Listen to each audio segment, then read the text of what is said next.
Why is collecting tax IDs from your distributors when they enroll so important to your company? Hi, I'm Robert Proctor, and for the last 20 years, I've been involved in the launch of over 1,000 network marketing companies. Today, only 10% are still in business, 90% failed. I want to give you some tips and tools, some hints and suggestions to avoid being part of the 90% that failed and instead be part of the 10% that succeeded.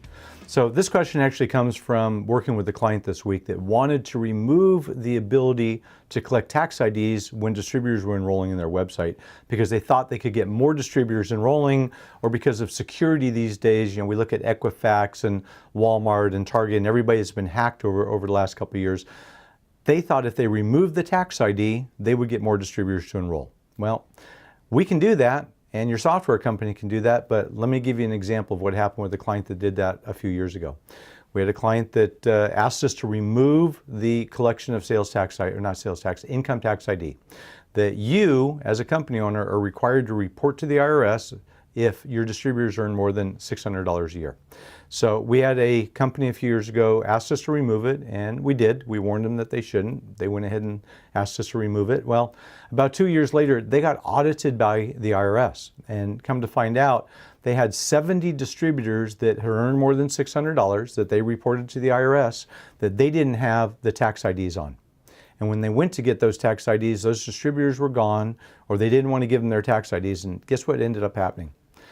The IRS fined them $1,000 per distributor that they didn't collect the tax ID, times 70 distributors. I don't know about you, if you're ready to take a $70,000 hit because you didn't ask your distributors to enter the tax ID into your website when they join your company.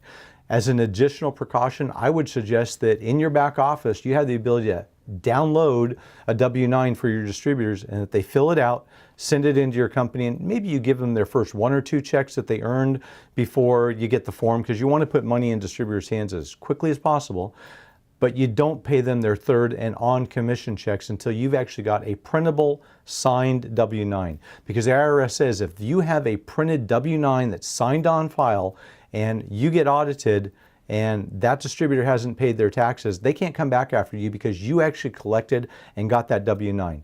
With technology changing these days, there's also a new method that the IRS has actually approved, and that's called DocuSign. And I know as a software company, we've done an integration for a couple of clients that when a distributor joins, it pops up the W-9, they digitally sign it, they provide their tax ID, it's stored in a vault online that you can get to anytime.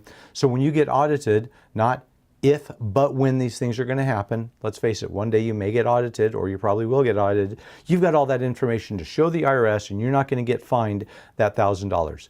I'm giving these tips and tools because I've witnessed 90% of the companies we work with go out of business.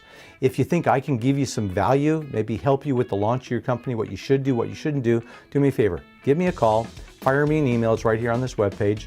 And if you got some value from today's video, do me a favor, like it, share it, let others know, and hey, we'll see you on the next video.